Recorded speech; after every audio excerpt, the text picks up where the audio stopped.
दोस्तों, स्वागत है हमारे चैनल पर, जहां हम इतिहास के उन नायकों की कहानियां लाते हैं जिन्होंने दुनिया को बदल दिया। आज हम बात करेंगे एक ऐसे शख्स की जिन्हें इस्लामिक गोल्डन एज का सबसे महान चिकित्सक, वैज्ञानिक और दार्शनिक माना जाता है। जी हाँ, ये हैं अबू बकर मोहम्मद इब्न जकरिया राजी, जिन्हें पश्चिमी दुनिया में राजी के नाम से जाना जाता है। उन्होंने चिकित्सा को विज्ञान बनाया, कीमिया में क्रांति लाई और स्वतंत्र सोच की ऐसी मिसाल कायम की जो आज भी हमें प्रेरित करती है।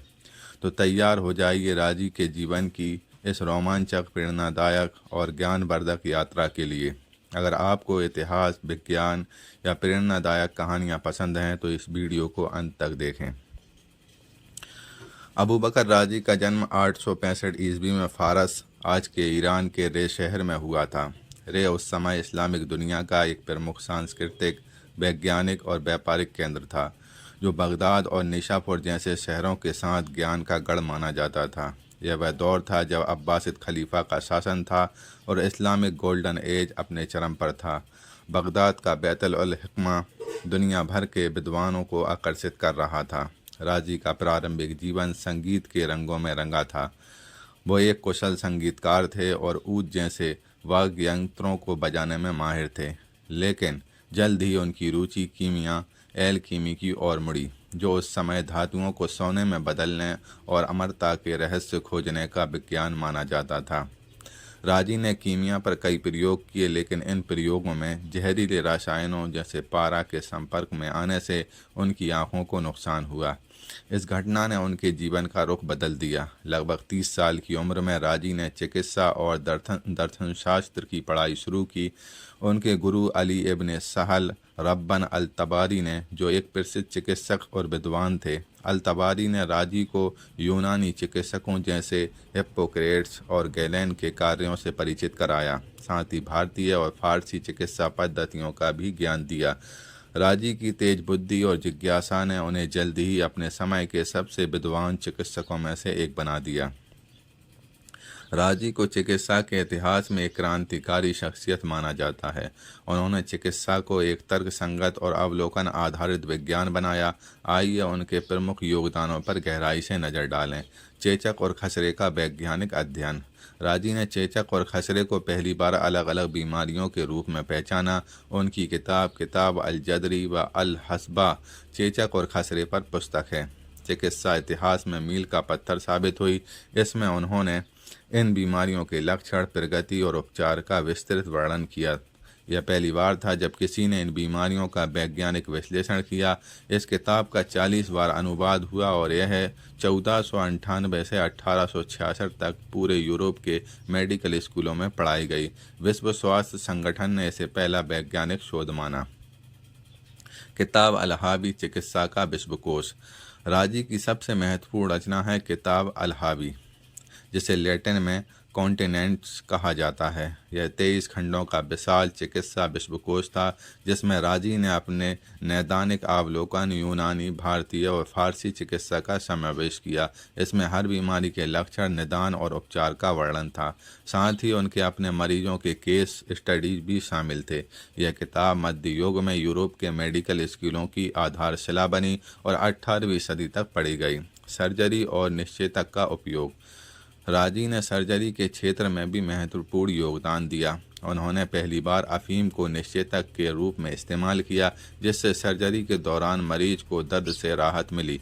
उन्होंने आँखों की सर्जरी, खासकर मोतियाबिंद के इलाज में नवाचार किए। उनके द्वारा डिजाइन किए गए कुछ सर्जिकल उपकरण जैसे स्केलपल और सुई आज के आधुनिक उपकरणों के प्रारंभिक रूप थे। मनोरोग और मानसिक स्वास्थ्य। राजी ने मानसिक स्वास्थ्य को शारीरिक स्वास्थ्य से जितना ही महत्वपूर्ण माना।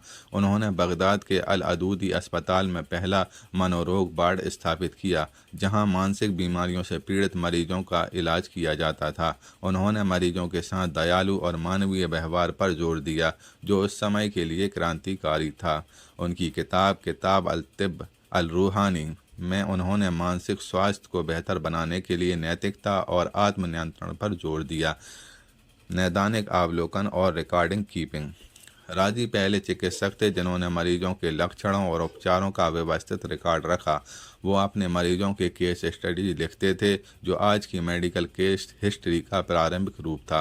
उन्होंने चिकित्सा में तर्क और अवलोकन को प्राथमिकता दी और अंधविश्वासों को खारिज किया। राजी ने चिकित्सा नैतिकता पर भी जोर दिया। वो गरीब मरीजों का मुफ्त इलाज करते थे और मानते थे कि वे एक चिकित्सक का पहला कर्तव्य मानवता की सेवा है। उनकी किताब अखलाक अल तबीब में उन्होंने चिकित्सकों के लिए नैतिक दिशा निर्देश दिए जो आज भी प्रासंगिक हैं। राजी को कीमिया के क्षेत्र में अग्रणी माना जाता है। उन्होंने कीमिया को एक तर्कसंगत विज्ञान बनाने की कोशिश की और रासायनिक प्रक्रियाओं को व्यवस्थित रूप से वर्गीकृत किया। राजी ने सल्फ्यूरिक एसिड की खोज की, जिसे उन्होंने विट्रियल कहा। यह आधुनिक रासायन विज्ञान का एक महत्वपूर्ण आधार था। उन्होंने शराब को शुद्ध करने की प्रक्रिया भी विकसित की, जिसका उपयोग चिकित्सा और रसायन विज्ञान में हुआ। राजी ने कई प्रयोगशाला उपकरणों का आविष्कार किया, जैसे डिस्टिलेशन उपकरण और क्रूसिबल, जो रासायनिक प्रयोगों के लिए इस्तेमाल होते थे। उनकी किताब असरार रहस्यों की किताब में रासायनिक प्रक्रियाओं और उपकरणों का विस्तृत वर्णन है। राजी ने कीमिया में तर्क और प्रयोग पर आधारित दृष्टिकोण अपनाया। उन्होंने कीमिया को जादू टोने से अलग किया और इसे एक वैज्ञानिक अनुशासन के रूप में स्थापित किया। उनकी यह सोच आधुनिक रासायनिक विज्ञान की नींव बनी। राजी न सिर्फ वैज्ञानिक थे बल्कि एक महान दार्शनिक और स्वतंत्र विचारक भी थे। उनकी दार्शनिक रचनाएं उनकी वैज्ञानिक उपलब्धियां जितनी ही महत्वपूर्ण हैं। उनकी किताब अल तिब अल रूहानी आध्यात्मिक चिकित्सा में उन्होंने मानसिक स्वास्थ्य, नैतिकता और आत्मनियंत्रण पर जोर दिया। उनका मानना था कि इंसानों को अपनी इच्छाओं और भावनाओं पर नियंत्रण रखना चाहिए। उन्होंने लिखा कि क्रोध, लालच और अहंकार मानव जीवन को नष्ट करते हैं और तर्कपूर्ण जीवन ही सच्ची खुशी का रास्ता है। राजी ने अपने समय के कई दार्शनिक और वैज्ञानिकों जैसे अल फारबी और इब्न सीना के साथ बौद्धिक बहस की। उनकी तर्कसंगत और सवाल उठाने वाली प्रकृति ने उन्हें एक अनोखा विचारक बनाया। राजी का सबसे रोचक योगदान था बगदाद में अल अदूदी अस्पताल की स्थापना और प्रबंधन। उस समय बगदाद अब्बासिद खलीफा का केंद्र था और दुनिया का सबसे उन्नत शहर माना जाता था। राजी ने अस्पताल की जगह चुनने के लिए एक अनोखी वैज्ञानिक प्रयोग किया। उन्होंने बगदाद के विभिन्न हिस्सों में ताज़ा मांस टांग दिया और देखा कि कहाँ मांस सबसे देर से सड़ता है। जिस जगह पर मांस सबसे ताज़ा रहा वहाँ उन्होंने अस्पताल बनवाया, क्योंकि वहाँ की हवा सबसे साफ थी। यह प्रयोग आज के पर्यावरण विज्ञान और सार्वजनिक स्वास्थ्य के सिद्धांतों का प्रारंभिक रूप था। राजी ने अल अदूदी अस्पताल को एक आधुनिक चिकित्सा केंद्र बनाया। यहाँ मरीजों को साफ सुथरे कमरों में रखा जाता था और चिकित्सकों को व्यवस्थित प्रशिक्षण दिया जाता था। राजी स्वयं मरीजों का इलाज करते थे और मरीजों को मुफ्त चिकित्सा प्रदान करते थे। राजी ने अस्पताल में चिकित्सा छात्रों को प्रशिक्षित भी किया। वो अपने छात्रों को मरीजों के साथ व्यवहार करने और नैदानिक अवलोकन करने की कला सिखाते थे। उनकी शिक्षण शैली में व्यवहारिक अनुभव पर जोर था, जो आज के मेडिकल स्कूलों की नींव है। अपने जीवन के अंतिम वर्षों में राजी मोतियाबिंद से पीड़ित हुए, जिसके कारण उनकी आंखों की रोशनी धीरे धीरे चली गई। कुछ इतिहासकारों का मानना है कि यह उनके कीमिया प्रयोगों में जहरीले रासायनिक विज्ञानों के संपर्क का परिणाम था। 925 ईस्वी में लगभग 60 साल की उम्र में राजी का अपने गृह नगर रे में निधन हो गया, लेकिन उनकी मृत्यु के बाद उनकी विरासत अमर हो गई। राजी ने अपने जीवन काल में 200 से अधिक किताबें और लेख लिखे, जिनमें चिकित्सा, कीमिया, दर्शन शास्त्र और गणित जैसे विषय शामिल थे। उनकी प्रमुख रचनाएं जैसे किताब अल हाबी, किताब अल जदरी ब अल हसबा और किताब असरार मध्य युग में यूरोप और इस्लामिक दुनिया में पढ़ी गईं। राजी की किताबों का लैटिन में अनुवाद हुआ और वे यूरोप के पुनर्जनन में महत्वपूर्ण भूमिका निभाई। उनकी चिकित्सा रचनाएं मेडिकल स्कूलों में पाठ्य पुस्तकें बनी। उनके विचारों ने यूरोपीय वैज्ञानिकों को प्रेरित किया। राजी का नैदानिक अवलोकन, रिकॉर्डिंग कीपिंग और तर्कसंगत दृष्टिकोण आधुनिक चिकित्सा की नींव बना। उनकी चेचक और खसरे पर रचनाएं आज भी वैक्सीन विकास और महामारी विज्ञान के इतिहास में महत्वपूर्ण मानी जाती हैं। राजी की स्वतंत्र सोच और तर्क पर आधारित दृष्टिकोण ने न केवल उनके समय बल्कि आने वाली पीढ़ियों को भी प्रेरित किया। उनकी मानवता, गरीबों की सेवा और सत्य की खोज की भावना उन्हें एक कलजयी व्यक्ति बनाती है। तो दोस्तों, ये थी अबू बकर मोहम्मद इब्न जकरिया राजी की कहानी। एक व्यक्ति जिसने चिकित्सा को विज्ञान बनाया, कीमिया को तर्कसंगत किया और स्वतंत्र सोच की मिसाल जलाए रखी।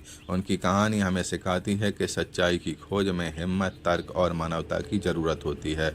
आपको राजी के जीवन का कौन सा हिस्सा सबसे ज़्यादा प्रेरित करता है? उनकी वैज्ञानिक खोजें, उनकी दार्शनिक सोच या उनकी मानवता? नीचे कमेंट में ज़रूर बताएं। अगर आप चाहते हैं कि हम इस्लामिक गोल्डन एज के किसी और वैज्ञानिक की कहानी लेकर आएँ तो हमें सब्सक्राइब कीजिए और मिलते हैं अगली वीडियो में।